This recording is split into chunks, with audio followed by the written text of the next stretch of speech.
Hi friends, this is Shubham and welcome to my YouTube channel.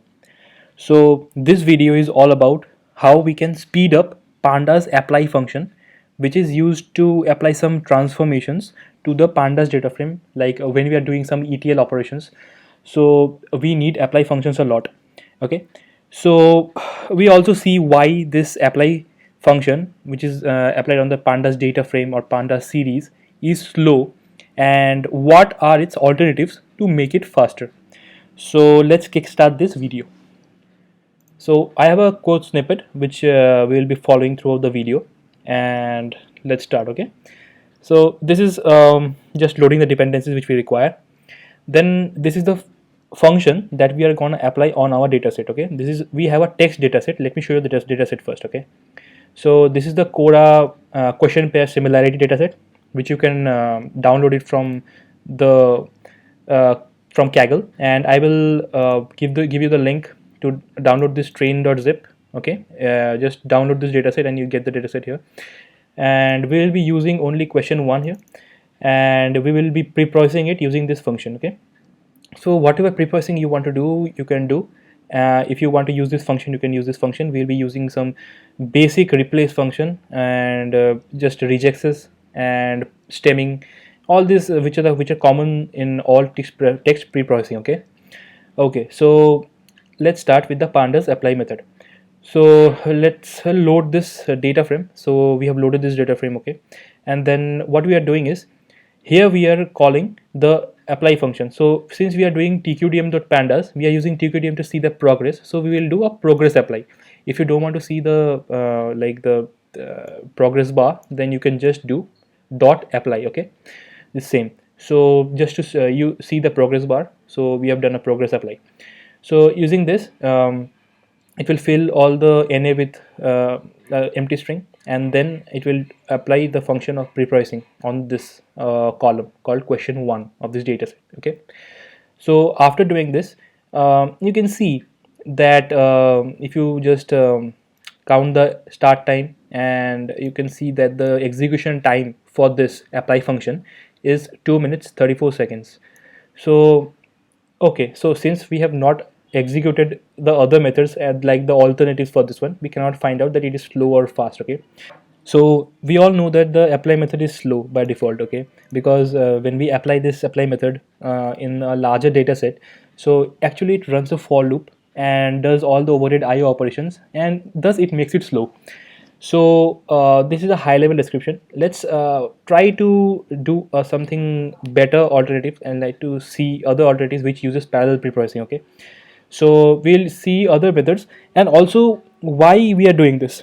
See, as a data scientist or data engineer or data analyst, we have to go through a lot of ETL processes. Okay, and we have got laptops or computers with quad core, with octa core, and also more than that. Also we have got access to servers and with even more cores. Okay, and compute power at our disposal. So, but do we really utilize the raw power that we have in our hand? Sometimes what happens is we end up writing extraneous code to save a couple of minutes, and lastly like we end up realizing only later that time optimization would have helped in the long run. So similarly, we'll be using a few libraries here, like Swifter library is the next one which I am going to show you. And what happens is, as per the documentation, it defines a Swifter as a package that efficiently applies any function to a pandas data frame or series in a fastest available manner. So in the back end, it uses it partitions the data, like it uses parallel preprocessing. Okay, and as you can see that if I just just import the package, before importing you have to do a pip install Swifter, and just we have imported the package, we have imported the data frame, and here we will do dot swifter dot apply. Okay, instead of dot apply we'll do dot swifter dot apply. So using this, we can see that it did not give us very good results, because we are already taking 2 minutes 34 seconds for using just a apply function. And the swifter library also did not help us when our data, we have text data, right? And this is what takes a lot of time So other than numerical data pre-processing. So you can see that 2 minutes 32 seconds. So I would say it is not much fascinating results using the Swifter library also. But if you have numerical data set, so I think the Swifter library works pretty well because it undergoes some vectorization thing inside, and the Swifter library gives better results using vectorization. Okay, so we can see that the Swifter is using a Dask to parallelize our apply function here. Okay, and what we can do is we can set n partitions, like you can like the n partitions is equal to CPU count into 2, so you can see how much is your CPU count and all.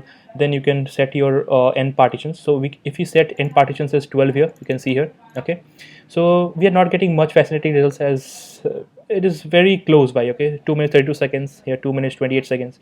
Again, n partitions equals 24 will give 2 minutes 26 seconds.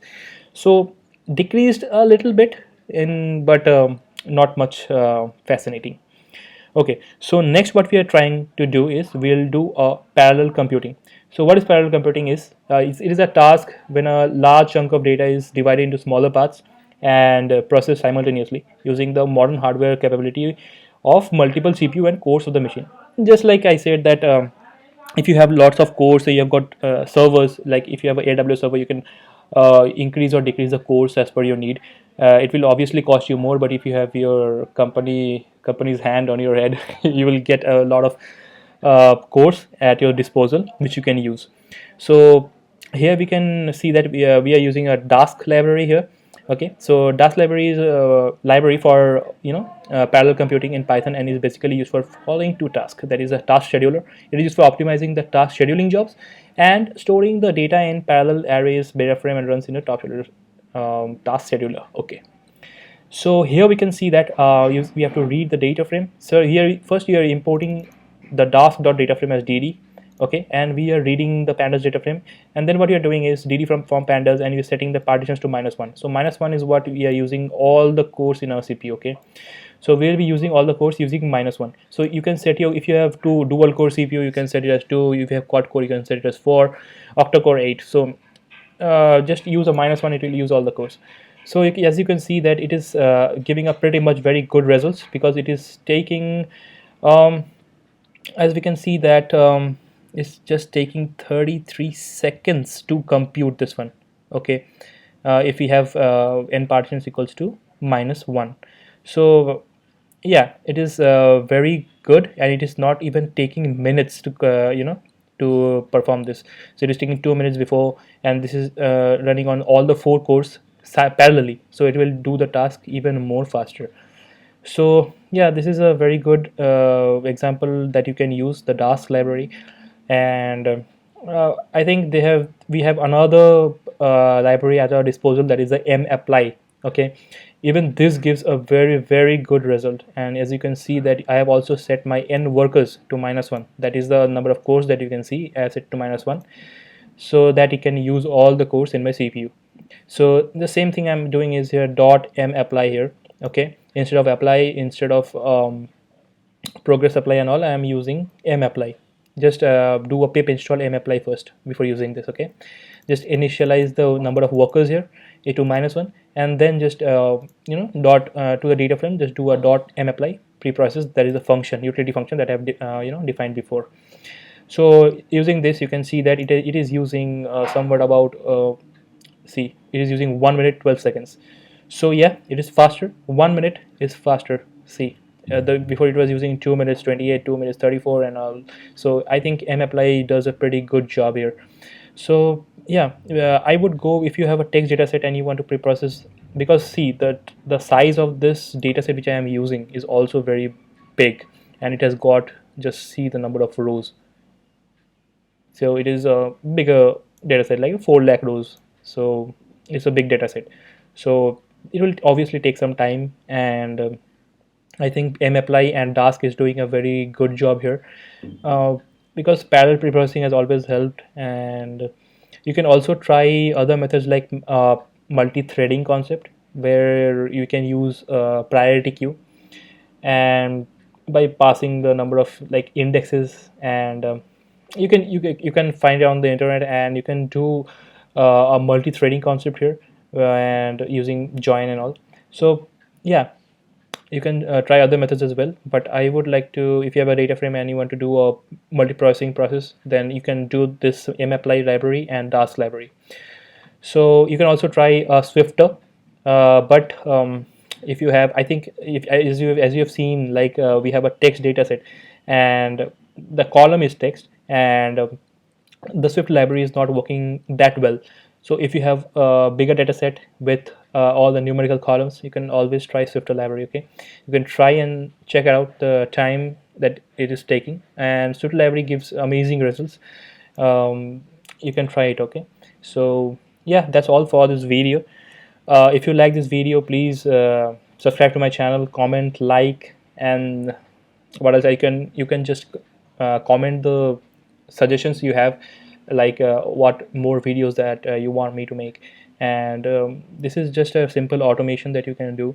Okay, and see, here is a command called system profiler in Mac. Actually, in MacBook, you can do a system profiler and you can check your system. So this is like a dual core 1.8 gigahertz and all those things, hyper-threading technology enabled. So all these things you can check out. Okay, so yeah, that's all for this video. Thank you. Bye bye.